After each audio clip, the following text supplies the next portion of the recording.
parents hanging half 100 on them at Owen Field, or the run rules on the diamond at Love's Field. We're giving you the breakdowns, the bets, and the hot takes from the perspective of two former OU Athletics employees.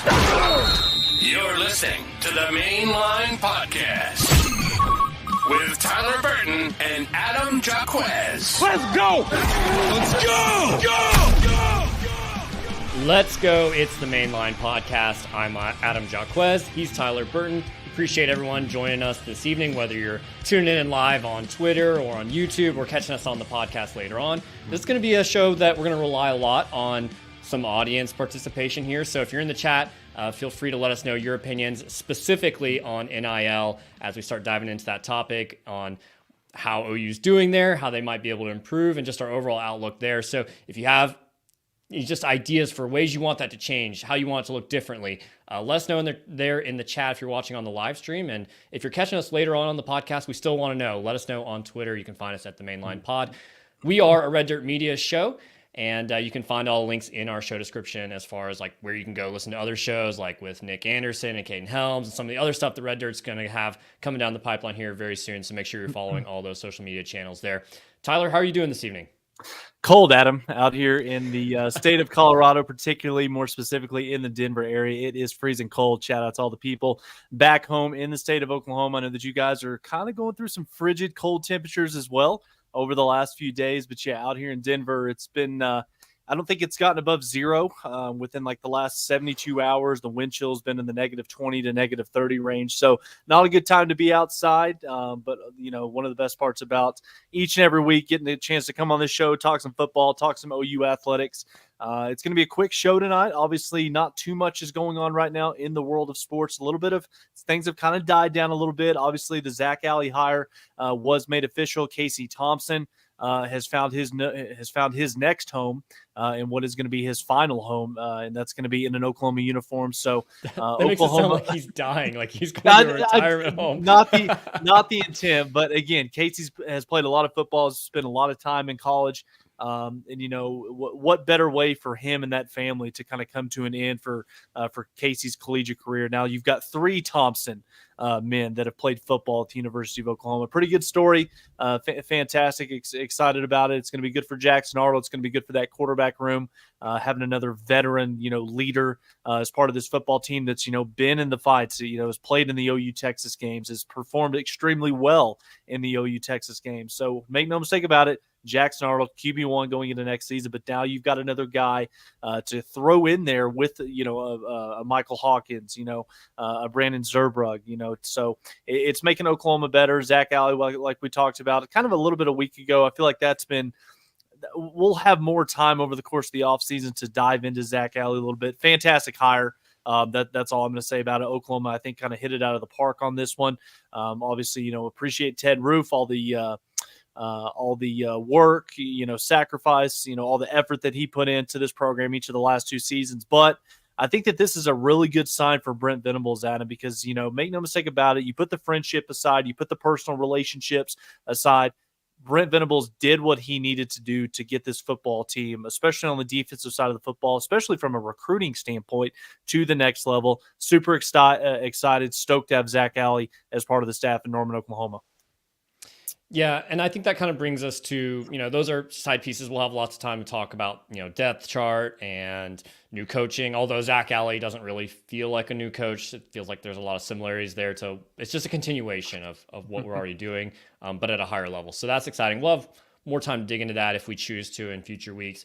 But I think this week we're talking about something we talked a little bit about last week, and I saw K-Bear there in the chat talking about what's going on with offensive linemen in the portal. And that's kind of what's spurring our conversation around NIL. Is OU doing enough there? Do they need to do more? What do they need to change strategy-wise? Because we're seeing lots of different things. It's an ever-changing landscape on NIL. Really, like every year is slightly different. And we're seeing some schools do better than others. So I think a good way to maybe start here, Tyler, is does OU have an NIL problem right now?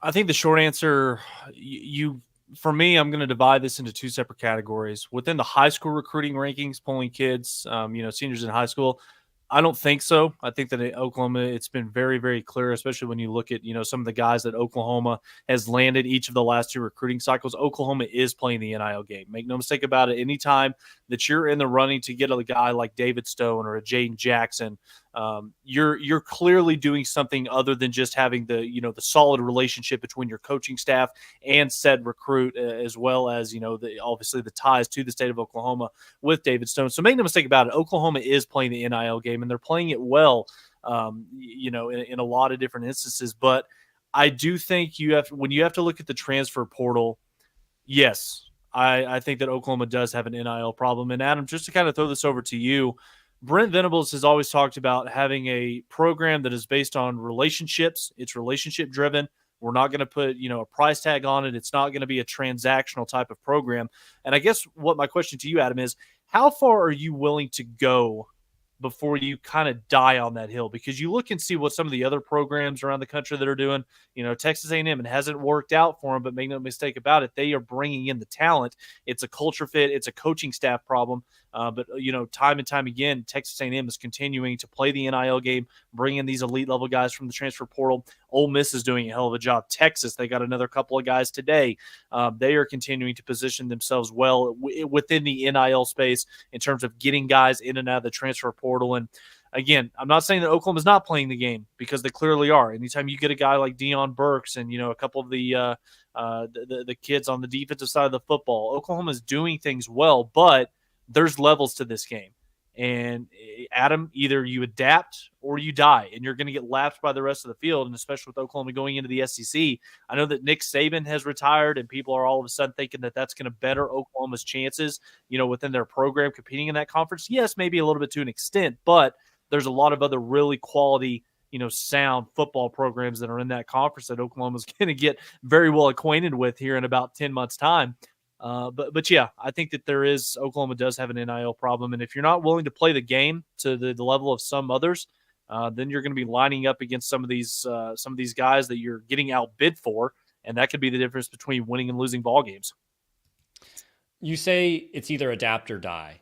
And that is one thing that has me very well concerned with the current state of, OU recruiting. I think we're all pretty happy with. We're around in that 7 and 9 range pretty much every year. I'd rather be top 5, but I think we're building towards that top 5 recruiting class. I think we're moving in the right direction. There's plenty of balance there. Has really not a whole lot to do with your high school recruiting, because like you mentioned, that is something where Brent's talked about time and time again. It's built on relationships. There isn't an NIL component there. You're not going to pay some of those high school guys nearly as much as you would as someone that's proven something on the field that's maybe coming in through the portal. So I'm satisfied with how it looks from a recruiting perspective. I think I'd still like a little bit more on the NIL side there, just so we can maybe win some of those key battles and differentiate there. But I'm okay with where that is right now. It's really the transfer portal side of things, because it's incredibly difficult to build a relationship with somebody over the course of 10 days, like most of these transfer portal recruitments go. Like you're just not going to win out on the relationship side of things. It has to be very NIL focused. And I think I agree with James in the chat there. You're not going to win, with portal guys, with all portal guys, I think is the word that I would put in there. But like Michigan had portal guys on their roster. Washington had tons of guys on their roster that were from the portal. Same thing with Alabama. They have a few key pieces here and there, but it's not going to be exclusively guys from the portal. You're still going to have a healthy base of what you recruited in high school, but the way college football is, the way there's about 10 to 20% of the roster that turns over every year from every team, including Georgia, including Bama. It's just the way it is. You're going to have to get some guys from the portal. I don't think that you can you can't win a national championship solely relying on the transfer portal. You build your program from the ground up, coming from kids from the high school recruiting ranks. But I think that the transfer portal can be the difference between winning a national championship and winning a conference title and just making it to a 12-team playoff. You look at some of the programs that have really benefited, that have been able to turn those transfer portal additions into big-time playmakers that translate into wins on the field. You look at Florida State this year, a guy like Keon Coleman transferring from Michigan State, automatically your best wide receiver on your football team, a mismatch every time you take the field. Adonai Mitchell, transfer from Georgia, coming down to Austin, becoming part of Steve Sarkisian's offense. He was a fantastic addition as well. Washington, who, shout out to that fan base. They're really going through it the last couple of weeks. But, Michael Penix, the transfer from Indiana. I'm not sitting here saying that the transfer portal, you need to go out there and stock up on 15 to 20 of the most highly touted guys that you can possibly find. But if you're in Oklahoma's position and you look at a guy like Lance Hurd, who, when you look at the layout, you look at the overall makeup of your roster, particularly the offensive line group going into next season, Lance Hurd becoming a part of your team could be the difference, between possibly 7-5 type season next year, or maybe in 9-3, because there's no more important position on offense outside of the quarterback position than the guy that's going to be protecting your quarterback's blind side. So when you've got a guy that's highly talented, is highly touted, is highly skilled, coming from a place like LSU that's got that much eligibility remaining, then yes, I know that we always talk about how, you don't ever want to pay, a handful of guys just a crazy amount of money, because that has a chance to, alienate them within the rest of the team inside that locker room. But I mean, what's the alternative? Are you going to go into the SEC relying on whether it's a freshman or maybe a true sophomore that has no experience playing in this whatsoever? Or do you not think that it betters your chances to be competitive and win games next year to get back to a college football playoff? And so maybe you drop a little bit heavier back to a guy like Lance Hurd, who's going to be able to come in and instantly elevate your play on the offensive line. Again, do I think that there's an NIL problem? Yeah, I think that there's a couple things that Oklahoma needs to improve upon, but you can't win a national championship with just portal guys, but you damn sure get a whole lot closer to be more competitive with it if you're able to land a couple of guys at key positions of need. And proof's in the pudding. There's programs that are winning national titles that are doing so. Oklahoma's just got to find a way to bridge the gap. Yeah, and I don't want to single out Lance Hurd. I know we've talked about him as far as like a guy that could really help. I don't know necessarily, without a shadow of a doubt, that it is all NIL is the holdup, and that's why he hasn't committed to Oklahoma. He also hasn't committed to Tennessee either. So, but I think the thought line, the thinking there remains, because it's not just Lance Hurd. It's Chris McClellan. It's other guys that OU maybe didn't even get a visit for. Wasn't even in the conversation. Mm-hmm. Could have been one of the A&M defensive linemen. Like, oh, why would we even bother with player X from A&M? We know he's all about NIL. We're not even going to entertain it. And that's a possibility too. Could be a whole bunch of names out there that just never get a look from OU because of their current status and situation. And I agree with you in the sense that, a team like Ole Miss, they're going to have so many portal guys. I don't think they'll ever win a national championship with that strategy. But what they are doing is they're probably positioning themselves, and they've had like double-digit wins the last couple of years here. They're having incredible success by Ole Miss standards. They've risen themselves up to a point where when you look at the SEC in 2024, you talk about your 1A, your 1B, that's Bama and Georgia. And then below that, probably Texas somewhere there at number 2. I know a lot of people will say, oh, they lost a lot of talent, but hey, they went to the playoffs last year. They always reload with new talent. They've had some great success with wide receivers in the portal so far, so they're probably up there.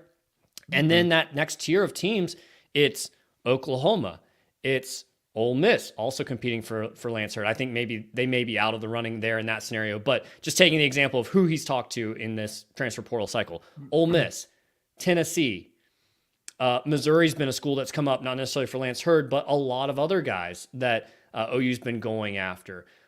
Florida's kind of fallen below that group. But you look at that tier and you go, okay, Tennessee, Ole Miss, Missouri, Oklahoma. One of those teams and programs should not look like all the others. Nope. That's Oklahoma. Oklahoma should be a far tier ahead of that. They should be nipping on the heels of Bama and Georgia. Historically, that's been the case. All of a sudden, Missouri, Tennessee, Ole Miss. Now, I know Tennessee's won a national championship. It's been a long time. But, I mean, they have a little bit better track record. But let's not kid ourselves. They're not Oklahoma. So that's my problem, is that some of these teams that are below you in the pecking order, in the general just, college football from 1945 until now, these teams have been below you. Now, and I know we're looking at just 1 year, but let's look back at the past 2-3 years and probably looking into the future. These teams have kind of risen themselves up to close to OU, and OU has not risen themselves up to a level of Bama and Georgia. That's concerning, and I feel like part of that is transfer portal related. Yeah, I think Oklahoma has definitely kind of come back to the pack. I mean, obviously Oklahoma is still an elite program. They're a blue blood in college football. But when you look at the landscape as a whole, some of these other programs that have essentially been bottom feeders for the better part of, their entire program's history. You look at programs like Missouri, you look at programs like Texas A&M. I'll give Tennessee a little bit more credit. They've been competitive over the years, a lot more so than those. But in terms of recruiting, you just look at the last 20 to 25 years before NIL was really, as big of a thing. It's always existed, make no mistake about it. But now it's out there. There's no rules. There's no regulations. There's not anybody that's actually has control of this. NIL has allowed these bottom feeder programs, as I'll label them, a way to essentially transform your roster to where it closes the gap between you and some of the programs that are on the tier right above you. You look at Missouri, you look at, Florida has been one that's been able to take advantage of that. Tennessee is obviously playing the game. Ole Miss is, they're doing anything and everything that they can. It kind of feels like the Rebels, they're pushing all their eggs in the 2024 basket to try and make a run at winning a national championship. Now, do I think it's going to work? No. Lane's going to find a way to choke. He'll find a way to blow a couple of games that he shouldn't. But like I said, when you refuse to, for lack of a better term, when you refuse to play ball, when you refuse to have a seat at the table and truly negotiate and throw around some of the money that is required. Now, I'm not sitting here saying, and James, you make a good point, when you go portal shopping, you're either overspending or projecting.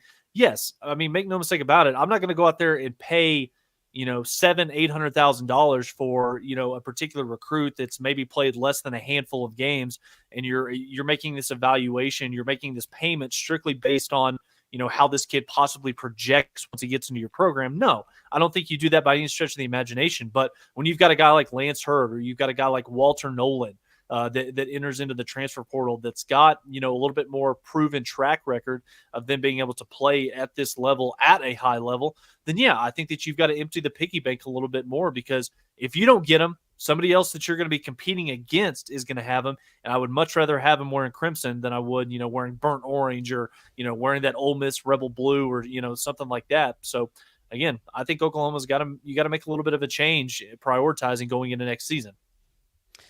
Let's take a look at a little bit of some of the responses that we got on Twitter. And if you're watching us live, feel free to drop your comments in there as well. But we asked Twitter, hey, are you satisfied with where OU is from an NIL perspective? And if not, what would you do to maybe fix some of that going forward? I'm going to go with Real Duke G on Twitter. So not satisfied at all. He wants, everything to be unified under one central NIL collective, some more clear messaging on what's going on there. And he says, basically, I think in agreement with us, like, we're doing okay with high school recruits. I agree with Real Duke G in terms of, I think there needs to be more clear messaging. It's really tough because so much of this is, behind the cloak of secrecy. So we can't ever talk anything really firm numbers or firm offers, or here's why this guy chose that school over this school. Like it's hard to really know what's going on there. But I do agree on the collective perspective. I think there needs to be more clarity of like, and the school has done some of this of saying, hey, here's our preferred collective. It's Crimson and Cream. Mm-hmm. But there needs to be more of that. It needs to be more clear as to which players are actually getting the money. This is not to like dog on the people over at Crimson and Cream, but there's only 3 football players listed on the website as far as where the money's going. It's R. Mason Thomas, it's Billy Bowman, it's Nick Anderson. Those are all good players. I don't know if there's other players being involved there as well, but from my perspective as kind of like semi-uneducated about like where all that money's going and not having clarity there, is that I don't know if that's going off to pay like a second string wide receiver who does need to get paid because like you need depth, or is that all going to someone like Billy Bowman, who we all appreciate? Mm-hmm. We know he needs the money too, but it's just hard to know like if you're giving collective or to these collectives on a regular basis, like where is that money going?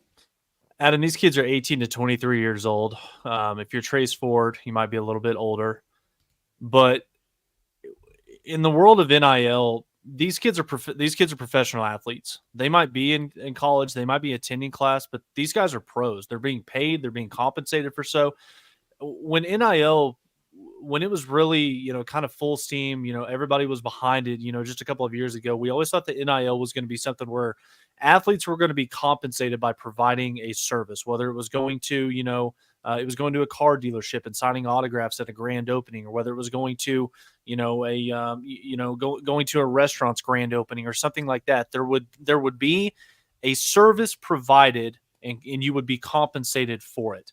I apologize for how that sounds, but I think that NIL moving forward I don't want to say it essentially levels the playing field, but I think that it would do the world of college football a whole lot of good, particularly for guys like you and me that follow this religiously and are always kind of pulling our teeth out.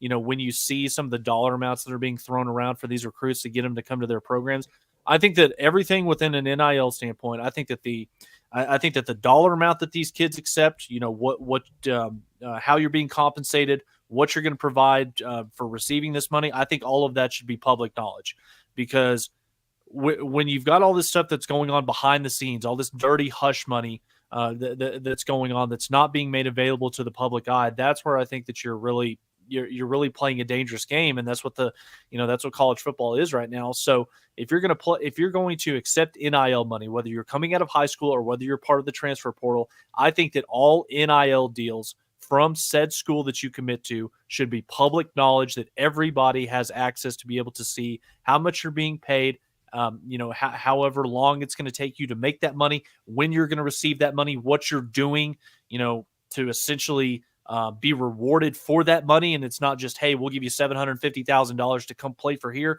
Okay, well, we're over here at Texas A&M. And again, I'm throwing out fictitious names, but you get the point. We'll throw you $850,000. We'll give you an extra $100K. You come play here. I think that all those dealings and all of those financial numbers, I think that needs to be made public knowledge. And I think that we would be in a lot better space, as a fan bases, as the college football world as a whole, if that was public knowledge. I think Will on Twitter would agree with you. He said that Stutz, Bowman, Lacey, Terry, Woody didn't come back for free.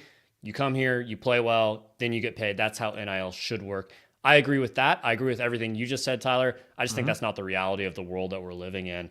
I think in an ideal scenario, you do structure a deal that's escalating. And I know that there's probably some rules that probably prohibit this type of deal from taking place. But my ideal scenario is a high school player comes to OU. You say, hey, you're going to get, let's just throw out $500,000. Like, you're an elite 5-star defensive tackle. We're going to give you $500,000 to come to OU. Here's how that's going to be structured. Instead of doing $125,000 each year, totaling up to 4 years for $500,000, you're going to get $75,000 year one. Year two, you're going to get $100,000. Year three, you're going to get $150,000. And my math's probably wrong. That's not going to add up to $500,000. But the idea is you get a little bit more each year. So it incentivizes you to stay in school. It incentivizes you to, in the sense of, like, let's use Caden Green as an example. He goes in, he plays his freshman year, thinks, man, I had a great year. I should make a lot more money than what I'm making now. In this scenario, he gets a raise from year one to year two, whether he plays well or not. So he's already excited, looking forward to, hey, I'm sticking around another year. The coaches aren't running me off for, being a bad teammate or just being like, not developing, not putting in the work, whatever it might be. So he gets that natural excitement of, hey, I am getting a raise. And if he really is way beyond expectations, like, you can renegotiate that. But I think that's what it should be, a scaling effort, because it's going to keep guys out of the portal because they're going to get a raise every single year. Whose responsibility is that to regulate it? I mean, the NCAA is not going to get involved. Other than Florida State, which was like a slap on the wrist. And like, by the time anyone ever gets caught on any of these types of things, I'm not saying like just openly cheat and everything, but like, there's no rules or regulations. Like, no one's sticking to one standard or guideline, really. So, and I think you could tie it into things too. Like, you can do it within the rules of that. You can say, hey, in year one, we're going to say you show up to like 2 appearances, and that's $75,000. In year two, you're going to make $100,000. You're going to show up to 3 appearances and do an interview or something like that. Like, you can scale that out and say, and make it make sense, because you are adjusting to college as a freshman. You shouldn't be doing as much NIL actual activity. And then as you grow into, your role, you have the ability to say, hey, I can balance school and practice and doing all these other NIL activities. That's how it should be. Well, I mean, it's kind of like being in the real world and getting a job. When you start out with a brand new company, you're essentially starting on the ground floor. You're not going to get paid an insane amount of money just to be able to come in. But it's essentially, Adam, it's a performance-based raise. I think that's probably the best term that I would use to do that. I mean, because you look at the way the NIL is not regulated right now, and it's essentially being used as a buying tool to be able to get kids to come play for your said school, provided services. And again, make no mistake about it, you can't really fault some of these programs for doing it because it's not illegal. So if you have the pockets, the pocketbooks to be able to back up, the Brinks truck to some of these kids, and you decide that this is the route that you want to go down to fill out your roster. I mean, make no mistake about it, it's not illegal. So, everybody has the opportunity to do it. It's just a matter of how much are you willing to play ball in this space. OU's NIL department was as fair as we dealt with. The stipulations were clear and attainable. Yeah, and everything that we've heard, you make a great point, Sam. Like I said, Oklahoma, the pitch is fantastic. The expectations, what you're going to be getting, it's as clear as day. And Brent Venables and this, entire football staff have done a fantastic job doing so. But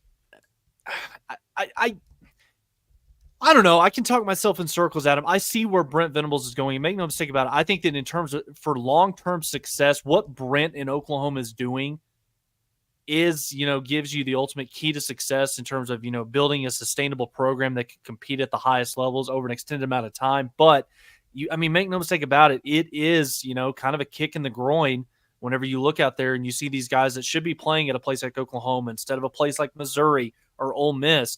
And they're just simply going there because the price tag is that much higher on the check that they're being issued. So, again, I can see it both ways. But, Sam, you make a good point. OU's about as fair and blunt as you can possibly get. And make no mistake about it, you know what you're getting when you sign on to play at Oklahoma. But it's a lot more than just, the amount of NIL money that you're going to make. Oklahoma prioritizes its NIL pitch more so around the fact if you come in, you play at the University of Oklahoma, you get coached by the best, you get developed by the best. We're setting you up for your NFL contract instead of prioritizing, hey, we'll pay you this much money just to come in here and suit up and play for us. And you mentioned Sam there with the comment that OU's NIL department was as fair, as they ever dealt with. I believe that's Sam, family member of Caden Woolard, the new defensive end out of Miami of Ohio. So welcome. Some good feedback there as far as like how that actual conversation is happening. I do think there's something interesting here. And Josh Wilson on Twitter mentioned this earlier today that kind of got me thinking about something. He says, we aren't pulling, as much elite talent from the portal as other people are. Yet everyone will tell you that we're playing the NIL game. So it's just a question of like, is the money being used more to keep players that we currently have on the team to stay at OU? I think we first think of Danny Stutzman, Billy Bowman returning, not to go off to another team, but to go off to the NFL there. And I do kind of wonder about that because we're kind of on the tail end of those guys' careers. But at the beginning of their careers, those guys' first year was 2021? And so that would have been the first year NIL was legal. They didn't come to OU with NIL, expectations or anything like that. There wasn't really any guidelines or any type of path or system there on NIL. So they're really organic in the way that they've created NIL for the most part in their time at OU. So it makes me wonder, as we progress 2 years from now, 3 years from now, where we have, someone like David Stone, who's a junior or senior at that point, is that process going to be more of something that, OU, NIL, coaches, so on and so forth can say, David Stone came in during the NIL era, the box is checked, like he's taken care of. We don't have to worry about resolving that. Now we can focus donor efforts, NIL money, just all efforts in the direction of, okay, who's in the portal? What role do we need to fill versus having to go that direction? Plus, how do we keep a guy like Danny Stutzman satisfied at OU? Am I making sense or you think I'm crazy? Yeah, no, I don't think you're crazy. And to throw this back to you, do you think there's a world in which it exists that within NIL, particularly for kids coming out of high school, do you think that there needs to be rules put into place regarding how much time a said recruit is required to spend in college before they collect NIL or before they're given the opportunity to transfer? Because legally, I don't know how you do that. That's a good point. Just because I look at the Caden Green example, and again, this is a one-off. This is not going to happen every single year at a place like Oklahoma. I think that more so that situation had to do with less with the kid, more so to do with the things going on around Caden. But make no mistake about it, you shouldn't be forced as a college football coach. And, Nick Saban's going to talk about this one day as he gets a little bit further removed from retirement. As a college football coach, when you're able to sign a kid to come in and play for your school, you should not have to spend any of your time having to sit there and re-recruit your guys, especially from a financial standpoint.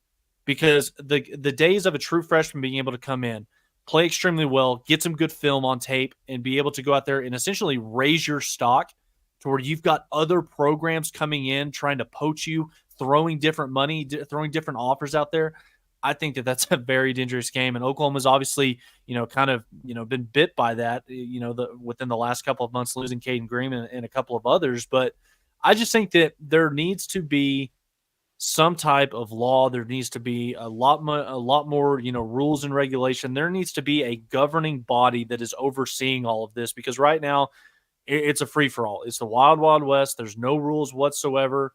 And like I said, if you're not willing to get your hands dirty and play the game, then you're in a situation where you've got programs like Missouri and Tennessee and Ole Miss that are catching up or maybe even surpassing you. We'll see what 2024 looks like.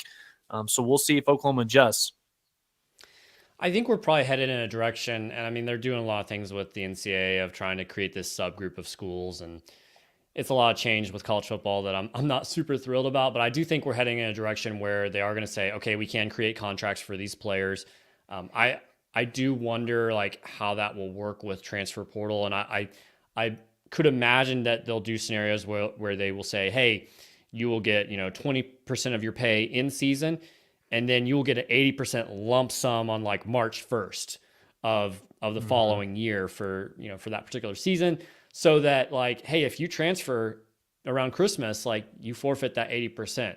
So you might as well stick around, and maybe they hit the second portal, but at that point it may not make sense to, stick around. So I could see some things like that happening. We see that in the pros a lot where, or in like coaching contracts, like, hey, if they're fired after January 1st, the buyout drops, things like that. I feel like are coming.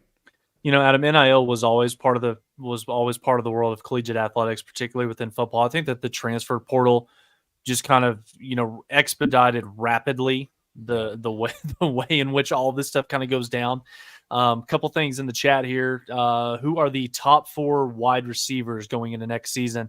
I'm gonna have to go Nick Anderson, Deion Burks, Jaden Gibson, and sorry, some of you guys, but Jaleel Farouk is part of the top 4 for me. You got a couple other guys that I think are going to have an opportunity to be key contributors next season. Jacquez Petaway, you would hope going from year 1 to year 2, especially with another full offseason being coached by Emma Jones, he's poised to take that next step. And then I'm just going to go ahead and throw this out there. I think Zion Kearney has an opportunity to be a true, I don't want to say impact guy, but he's going to be a guy that you look out there, and it wouldn't surprise you to see him getting 10 to 15 snaps as a true freshman next season in an Oklahoma uniform. I think the kid's that talented. You watch the tape, he's the closest thing to CD Lamb that we've seen at Oklahoma since CD wore the crimson and cream. So good question there, guys. I was just about to ask you on that. Like you list your top 4 there. What percentage chance would you give that one of a Kearney, a Zion Raggins, or a Jacquez Petaway breaks into that top 4 and displaces one of those guys? As non-injury related, of course. Mm-hmm. I mean, I definitely think that there's an opportunity. You look at the talent, and huge shout out to Emma Jones for what he's done in that wide receiver room each of the last couple of. Pick your poison. Like I said, it's a problem for Jackson Arnold, the fact that he only has one football to go around for all of these guys. And we're not even talking about the running back position, how loaded that group's going to be. But I think that there is a lot of opportunity. Oklahoma lost a couple of depth pieces in the transfer portal that really didn't make an impact at all when they were at Oklahoma. But then you also lose, a veteran, and I'll even say a legend in Drake Stoops. How are you going to figure out a way to, just those are 80 more catches right there that Oklahoma's going to have to find other production for to be able to get that type of play. So, yeah, make no mistake about it, whether it's Raggins, Kearney, Jacquez Petaway, I think that all 3 of those guys have an opportunity going into next season to kind of be a breakout player for this Oklahoma offense, because all the attention is going to be on Nick. All the attention is going to be on Deion Burks, what he's going to do in year 1 from Purdue, and then ultimately, get the ball to Jaden Gibson, because all the guy does is make plays when you throw him the football. But yeah, Oklahoma's wide receiver room. Amazing what this conversation was this time a year ago compared to what we're talking about right now, with this team with this wide receiver group going from possibly being a liability to now being a proven asset that's a strength of this football team. Emma Jones, well done, my friend. And Nick Anderson getting named freshman All-American for freshman teams this earlier today. So yeah, just lots of good things happening there. And we'll have tons of time to talk more about football in the coming weeks, continuing that conversation around NIL. And portal and all the other things that are going on. But we do need to give some shine to basketball. Not exactly the week that we were hoping for. We thought, hey, there was a chance to go 1-1, playing 2 road games. One was at Kansas. That was going to be a tall task to go up to Lawrence and beat the Jayhawks. So you looked pretty solid in the first half and just kind of fell behind a little bit in the second half there. And then TCU was the one that I was really hopeful for. I mean, that's a team that there's no easy team in the Big 12. There's no easy road venue to play in the Big 12, but you had to figure like, hey, that was one chance that OU could have stole one on the road and get ahead of the game. Now, OU's seeding and projection and bracketology has not changed since last week. They're still a 5 seed in the same bracket as the number 1 overall seed, Purdue. So there's still a lot ahead for OU, and they have a little bit easier week ahead, playing West Virginia at home Wednesday night, and then on the road Saturday at Cincinnati, another road game that I think OU certainly has a chance to steal. Yeah, Adam, when we came on the show a week ago, we talked about the road trips to Fort Worth and then to follow that up with the trip up to Lawrence to play in the Fog. We thought that a best case scenario, if Oklahoma could figure out a way to split those 2 games, that's a win for Porter Mosier's squad. You're 2-1 going into a little bit less challenging stretch of Big 12 play. I don't know if that's fair to say. It's the most challenging conference in America. But you know what? You go 0-2 on the road, a couple of games in which the turnover bug continues to bite this basketball team. Adam, when this team's playing and firing on all cylinders, that I think that they are a top 4 team in this conference. But the level of competition is so high for many teams across the board in this league that you have to bring your A game each and every night. The margin for error is so thin that if you're not bringing your A game, you're not firing on all cylinders, then you can get beat just as easy on any given night as you can win. So you lick your wounds. You're 1-2 in conference play. You're still a top 15 team in the country.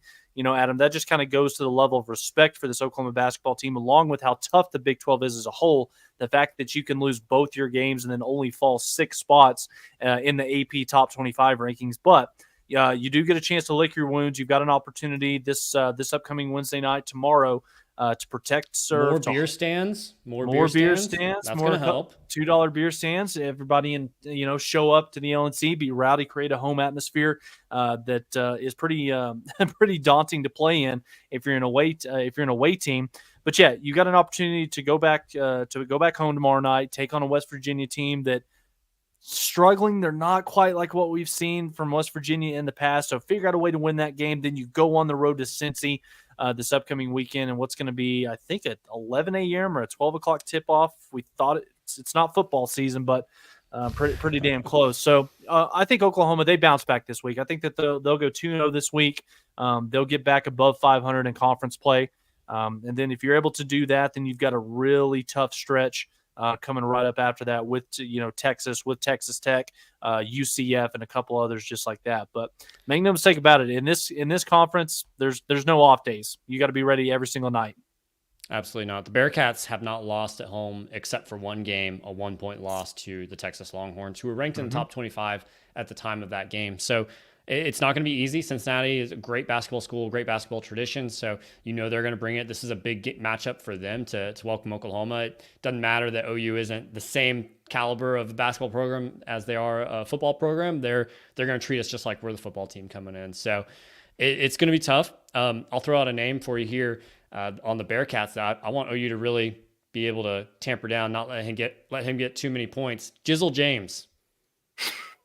An all-name guy. He's really not the guy on the Bearcats team. He only averaged about 8 points, but I noticed that I had to say something for a shout out there to Jizzle James on the Bearcats. I think Adam, for this. Oh, go ahead. No, go ahead. I was going to say, like, some of the questions that we've talked about in previous episodes earlier in the season was that, okay, we don't have a lot of experience, at least tournament experience on this team. We have always had questions about the big men on this roster. I think we're a step in the right direction. I think Sam Godwin and John Hughley are playing nicely. I think even with Luke Northweather, he came off the bench, hit 2 threes.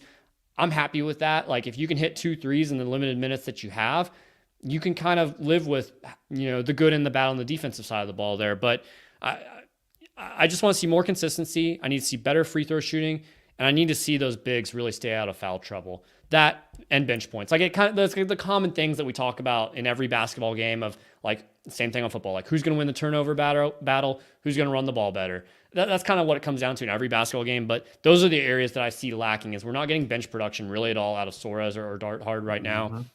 Our big men are constantly in foul trouble. I think you've seen guys like Uzan step up in conference play. Javian McCollum stepped up in conference play. Otoga Owe is kind of right where he's been, but it'd be nice to see him take a step up as well. We just need the entire team to, I think, become a little bit more cohesive, get that consistency and make that run and get hot at the right time of the year. We're still a month or two away from that, but get hot at the right time. Yeah, and for all the fans out there listening or watching this show right now that are, they were one of the people after the, going 0-2 after the loss on the road to Kansas that was talking about, okay, same basketball team. We've seen this, same song, different verse. We've seen this time and time again every year. Guys, this is a basketball team that's 13-3. They just lost 2 tough road games to 2, top 25 basketball teams. I mean, make no mistake about it. Is Oklahoma playing their best basketball right now? No. We know that there's an opportunity for them to get a lot better, and that's why you play the games. That's why you continue to grind over the course of the conference play. I think that Oklahoma, you want to be peaking at the right time, and hopefully Oklahoma and Porter Moser is able to find their stride and get back to playing that, great brand of basketball that we saw early in the season. But make no mistake about it, this team's 13-3. They're top 15 in the country right now. Give it time. Give this team an opportunity to kind of catch their breath and play up to that caliber of basketball that we've seen throughout the first, month and a half of the season. I think that Oklahoma's going to be there. Adam, we just got another question on Twitter to throw this back over to football. If you had to predict Oklahoma football's record next season, what would you do? You want to take this one or me? That's so tough. I do look at the SEC schedule, and I know there's a scary name in LSU there. I really have a lot of questions about what LSU will be, especially at the end of the year. Same way I said about TCU at the same time last year. I was like, I know they're the tough team. They're kind of the name team on OU's schedule going into 2023. And by the time we got to TCU, they were fighting for a bowl game. They were not the same team at all that played for a national championship. I do wonder about that with LSU, with the receivers that they lost, with the quarterback they lost, with the transition and defensive coaching staff that they're going to have. I really have a lot of questions about that game.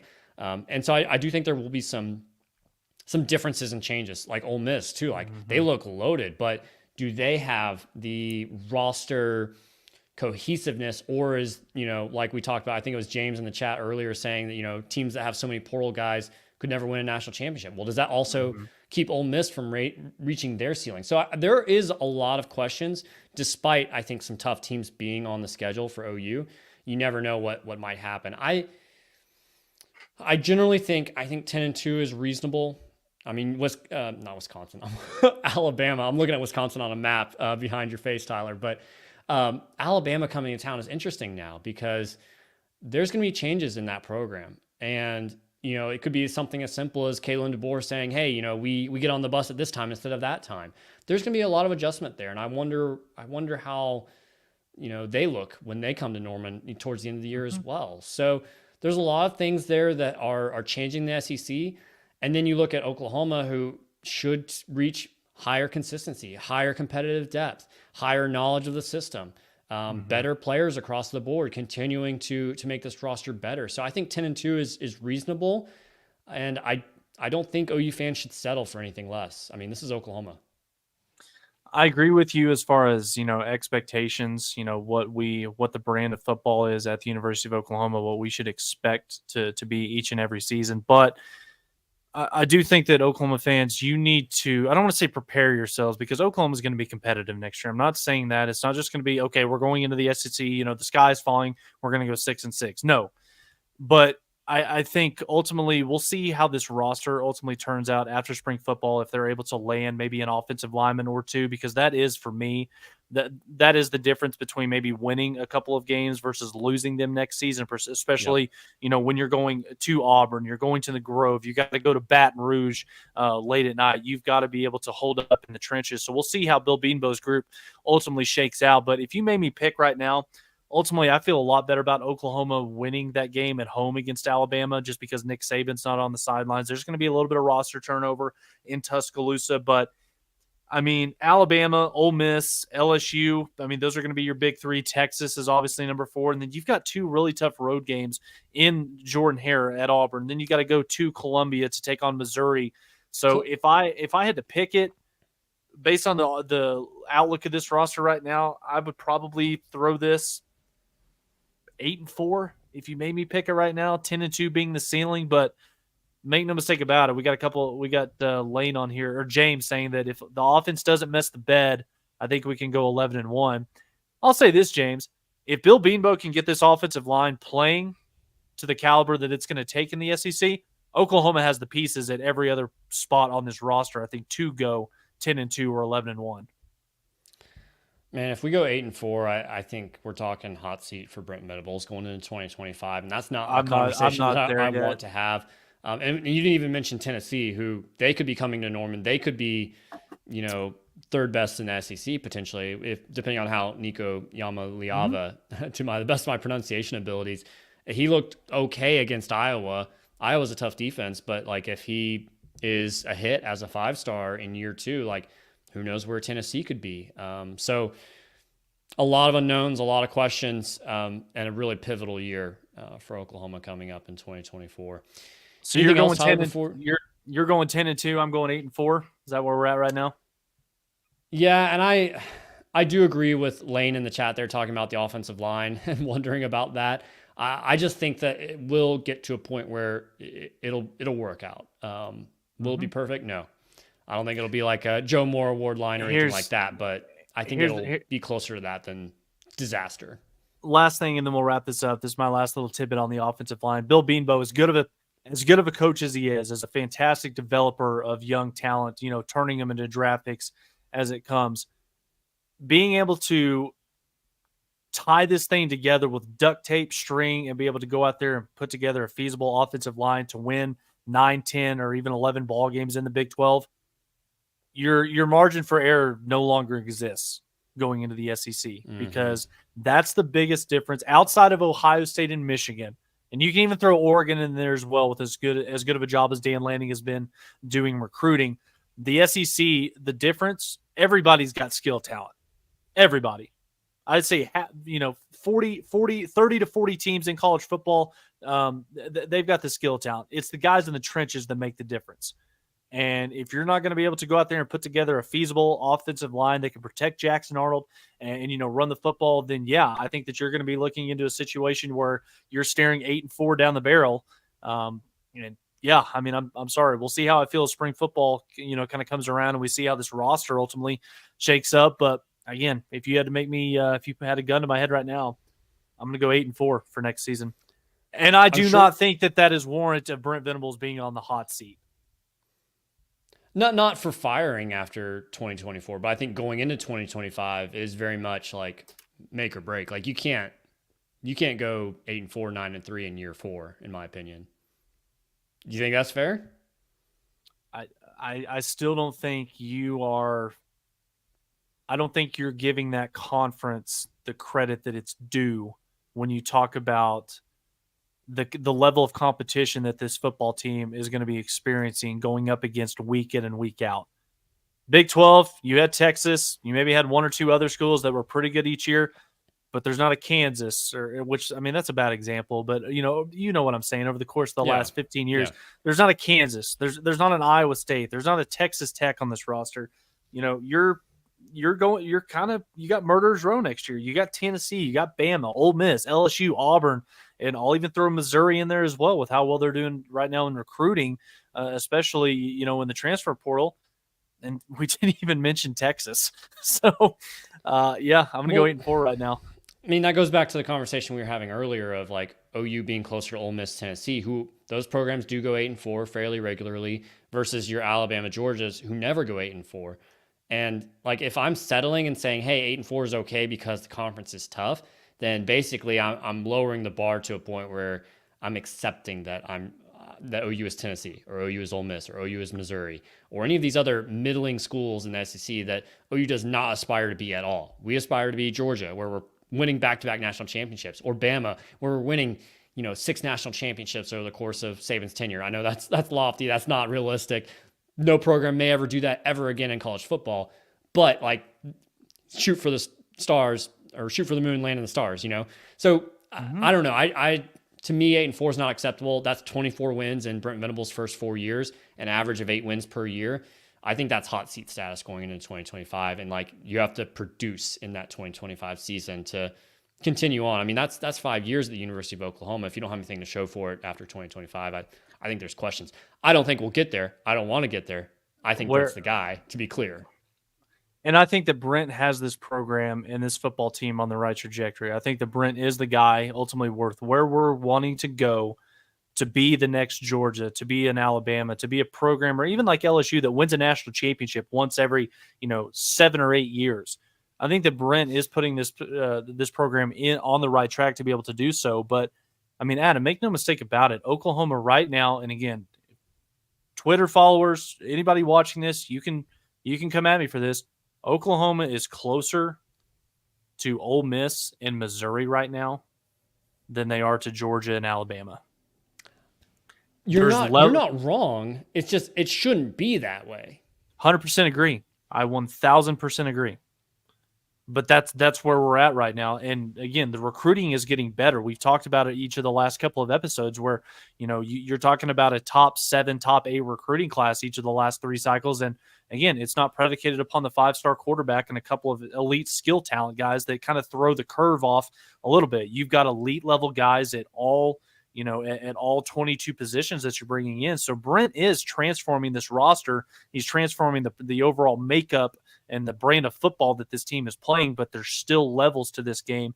And, Georgia's in the penthouse suite. Alabama is in the penthouse suite. Oklahoma, they're a couple floors below that. They're occupying the same space right now with the Texas, with an LSU. I'm not going to throw A&M in there. A&M hasn't won a damn thing except for a recruiting title. But yeah, there's levels to this. Just got to give it a little bit more time to let these guys, let these coaches develop, let these kids kind of grow into it. Send your follows and your likes to @themainlinepod on Twitter. Send your hate mail to Tyler Burton 7 and let him know how you disagree with him there. So we appreciate everyone watching or listening us this week on the Main Line. We will be back next week for some more football talk, some more basketball talk, and who knows what else might come across the schedule. Diamond Sports, baby. It's Diamond coming. Sports. We'll see you guys next week. Appreciate everyone joining us.